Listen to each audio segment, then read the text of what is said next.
श्री गणेश, श्री गणेश, श्री गणेश। अत्यंत सुंदर है मेरा ये रूप, और इस रूप में मेरी ये वेशभूषा, मेरा श्रृंगार, मेरे आभूषण तो और भी सुंदर है। माता ने कहा था ये रूप धारण कर मैं उनसे भेंट करने उनके निकट जा सकता हूँ। मुझे माँ के पास जाना चाहिए। अरे ओहो, अभी इन वस्त्रों के अभ्यस्त नहीं हूँ ना मैं, इसलिए इनमें मेरे पाँव फंस रहे हैं। अब बिना गिरे कैसे चलूँ मैं? ये उचित उपाय है।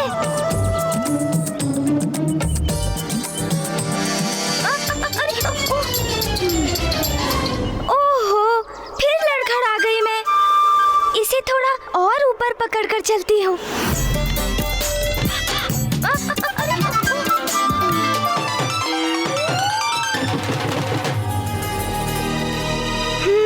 यही है ना वो अदृश्य बाधा।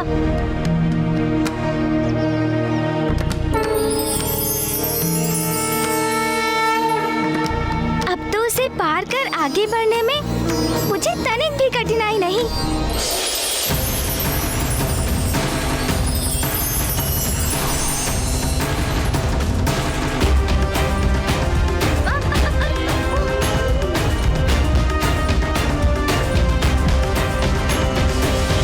वैसे माँ का स्थान तो अति सुंदर है, किंतु मेरा ध्यान तो इस वस्त्र को संभालने में ही लगा है, और इसी कारण बार बार लड़खड़ा रही हूँ मैं। किंतु इस वस्त्र को संभालना ही होगा मुझे। ओहो, मुझे बहुत संभल संभल कर आगे बढ़ना होगा।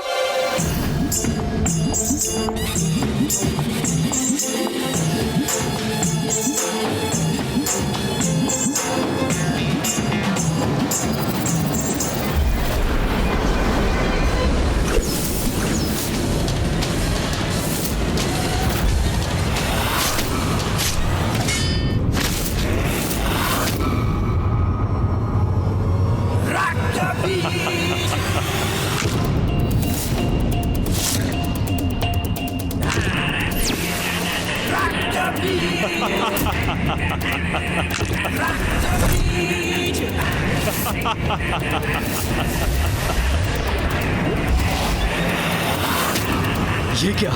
इसके रक्त से इसके अनेकों प्रतिरूप उत्पन्न हो गए।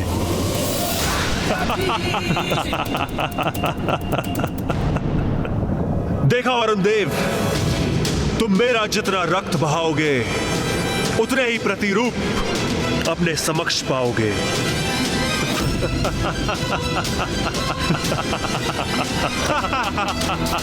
जाओ मेरे सैनिकों, इस देवता को धूल दूषित करो।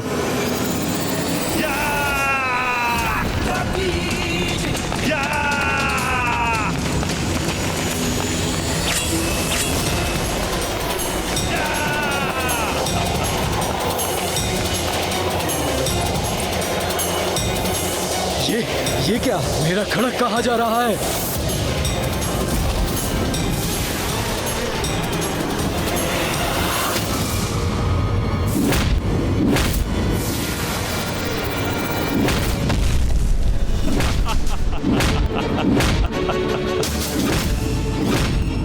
ये तो धूम्रलोचन के सैनिक में परिवर्तित हो गए। कोई बात नहीं, इनके लिए मेरी शक्ति ही काफी है।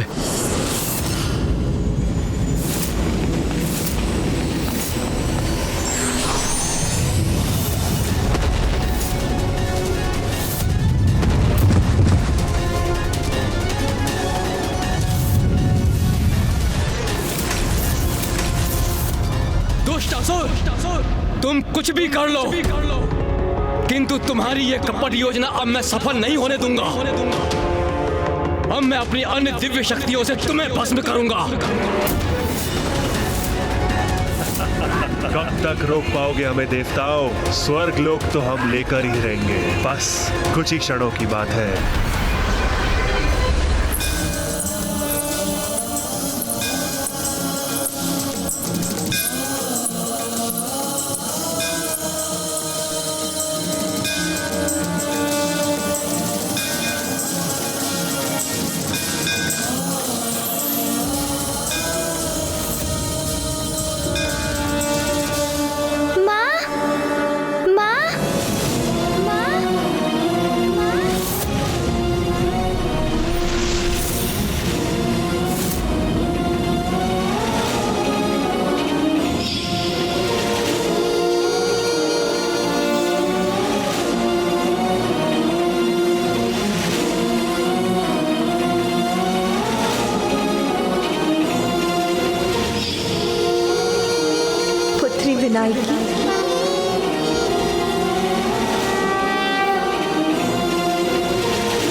मैं भी तुम्हें देखने के लिए ललायत थी, किंतु इस रूप में भी तुम अत्यंत आकर्षक और सुंदर लग रही हो पुत्री। इस रूप में भी पुत्र गणेश का कितना अपूर्व और मोहक सौंदर्य है।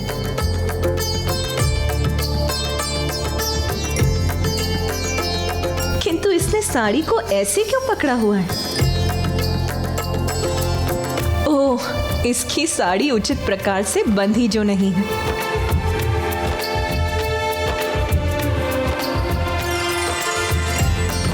बुद्धि का देवता मेरा पुत्र विघ्नहर्ता है, प्रथम पूज्य है, किंतु साड़ी धारण करना वो तो अभ्यास से ही आता है। आप मुझे देखकर हंसी क्यों माँ?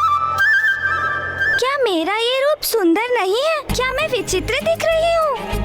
नहीं नहीं पुत्री, तुम्हारी सुंदरता तो अद्भुत है, किंतु ये अंग वस्त्र ये उचित प्रकार से नहीं बंधी। देखो, ऐसे धारण करते हैं इसे।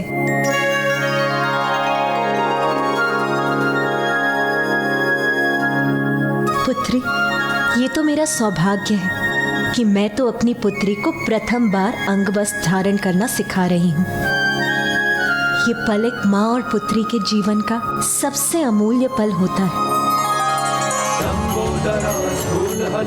चतुर्भुज कृपायुधा मोदकं दशनमुपामे पशुं सूत्रं च दक्षिणे वनमाला शिरे तस्या वर्णहारावलम्बिनी आत्मपृष्ठसमारूढा सर्वाभरणमण्डिता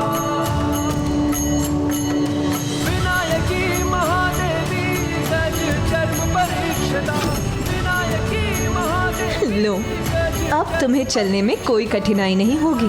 पुत्री, तुम्हारा ये नारी अवतार अनुपम ही नहीं अद्वितीय भी है। तुम्हारे इस नारी रूप को जगत विनायकी के नाम से जानेगा।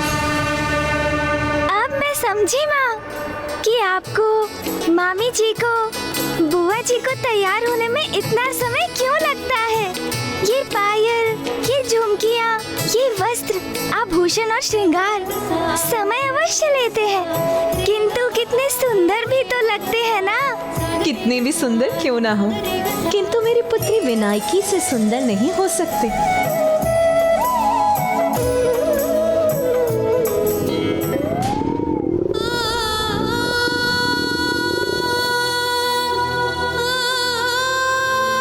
अब तो मेरे मुख में भोजन का एक भी ग्रास तभी प्रवेश करेगा जब स्वयं माँ अपने हाथों से मुझे खिलाएंगी। मेरी पुत्री अभी भी भूखी है।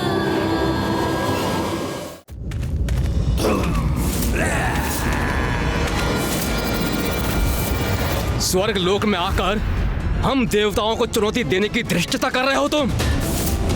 कदाचित हम देवताओं की दिव्य शक्तियों से परिचित नहीं हो तुम। मात्र धृष्टता नहीं अग्निदेव, तुम्हारे स्वर्ग लोक में तुम्हें ही पराजित करेंगे हम।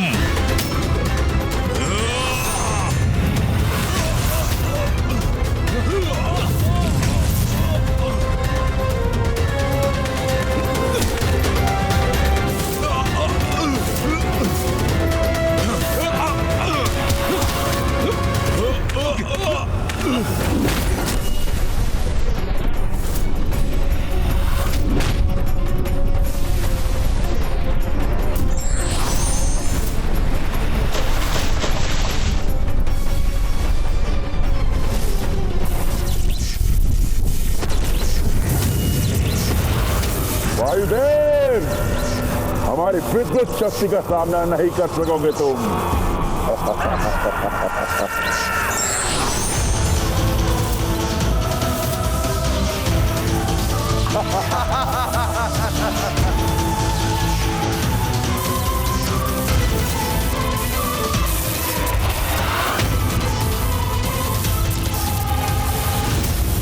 अब मैं निशस्त्र हो गया हूं, किंतु इनका सामना तो तब भी करूंगा मैं।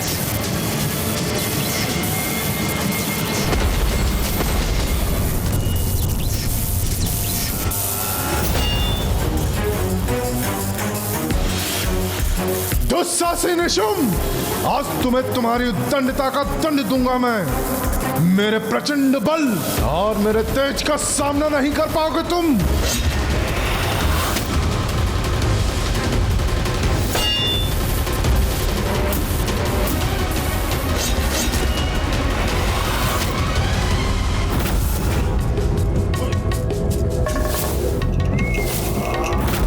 इंद्रदेव, तुमने मेरे भ्राता नमूची को मन युद्ध में पराजित किया था ना? यदि साहस है तो आओ और मुझे पराजित करके दिखाओ। आओ।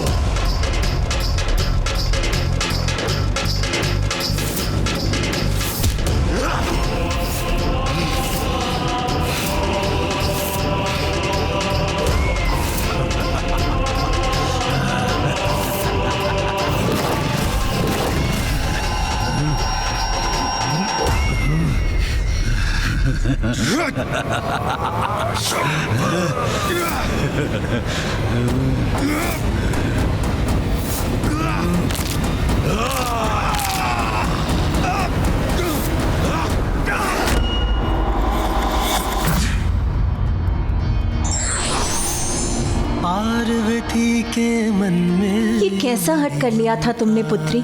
ऐसे भी कोई करता है क्या? तुम्हें ज्ञात भी है कितनी चिंतित हो गई थी मैं। तुम भोजन नहीं करोगे तो? पार्वती के मन में उमड़ी ममता, माँ की गोद में आए विघन हरता।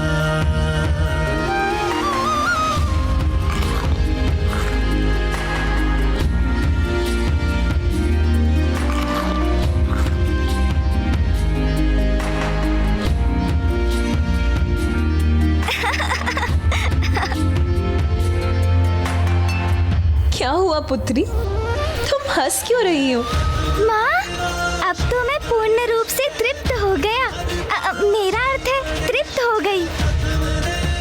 और आपकी स्नेहपूर्ण उलाहना भी मुझे प्राप्त हो गई। मेरी इच्छा तो यही है कि ये हमारे स्वर्णिम और आनंददायक पल इसी प्रकार निरंतर चलते रहे। किंतु मुझे माँ को शीघ्र वो सब कुछ असुरों के बढ़ते साम्राज्य और उनके अत्याचारों के बारे में बताना ही होगा। शुंभ निशुंभ अवश्य संसार में अपना वर्चस्व बढ़ाने की अपनी कुटिल योजना बना रहे होंगे।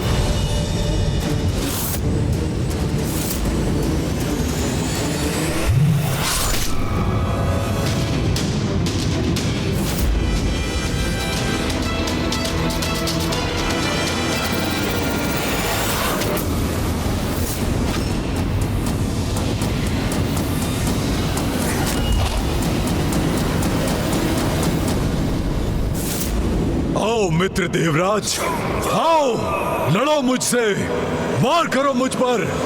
आओ।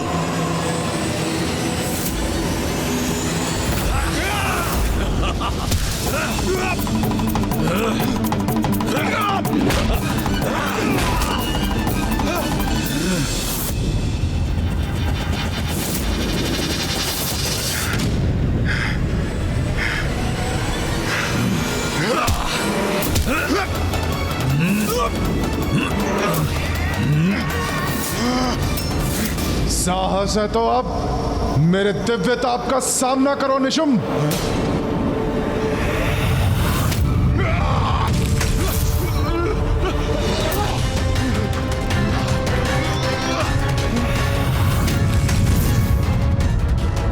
मेरा क्रोध जागृत करके तुमने बहुत बड़ा संकट उत्पन्न कर लिया है निशुंभ।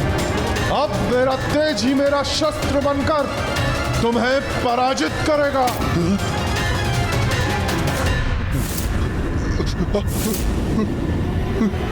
सूर्यदेव के निरंतर प्रहारों का सामना करना कठिन हो रहा है मेरे लिए।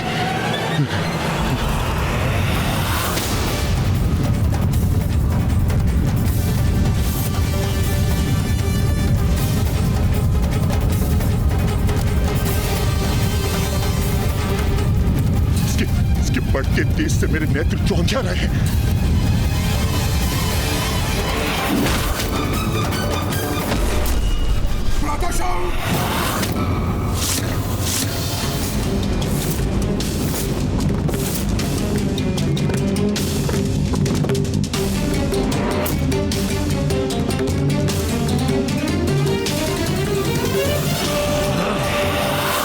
मेरे भ्राता निशुंभ को आहत करने का दुस्साहस किया सूर्यदेव ने, उसका दंड अवश्य प्राप्त होगा सूर्यदेव को।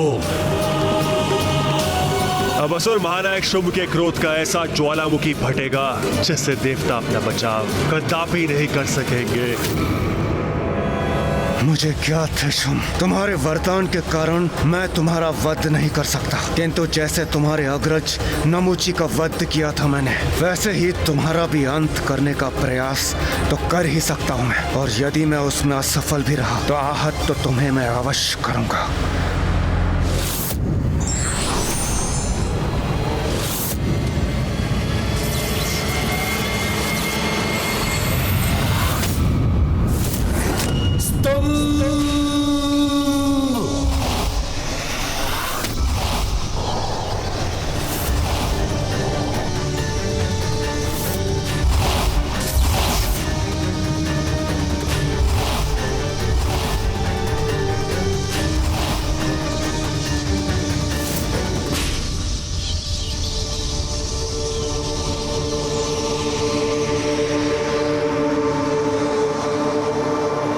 भ्राता निशुंभ, मुक्त हो जाओ।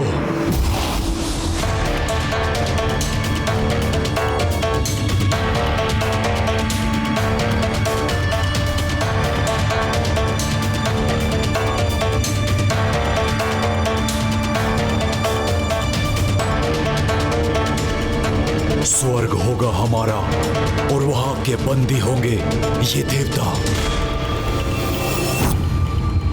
जो घट चुका है और जो घटित हो रहा है मुझे भली भांति ज्ञात है पुत्री। क्या आपको सब कुछ ज्ञात है माँ? हाँ पुत्री, शुंभ निशुंभ कैसा आतंक फैला रहे हैं वो मुझसे छिपा नहीं है।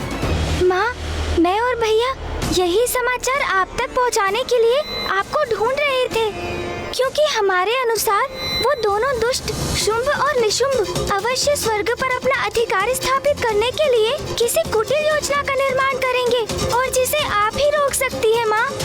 इसलिए माँ, अब तो आप मेरे साथ लौट चलिए ना।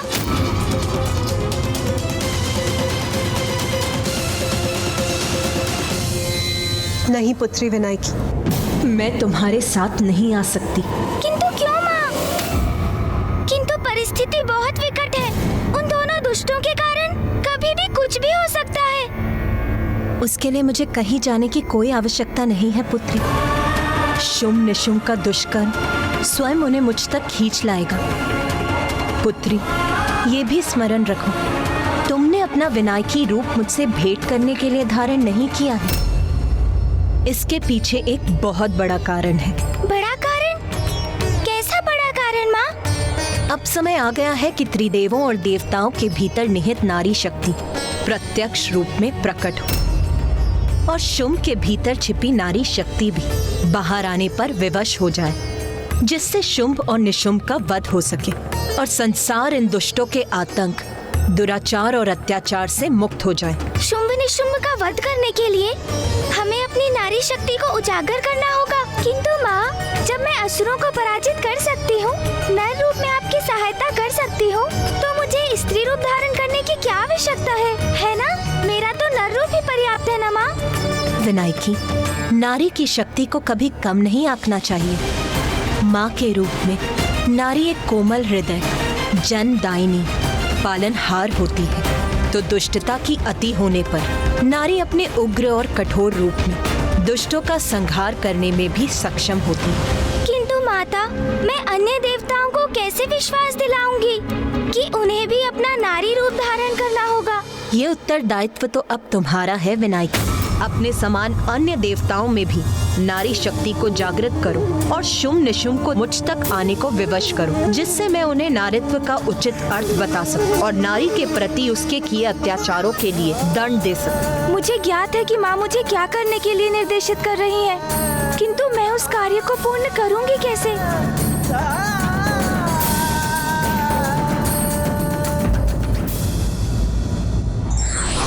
दुष्ट अत्याचारी चाहे कितने भी शक्तिशाली क्यों ना हो, परम शक्ति उसके विनाश का मार्ग निकाल ही लेती है।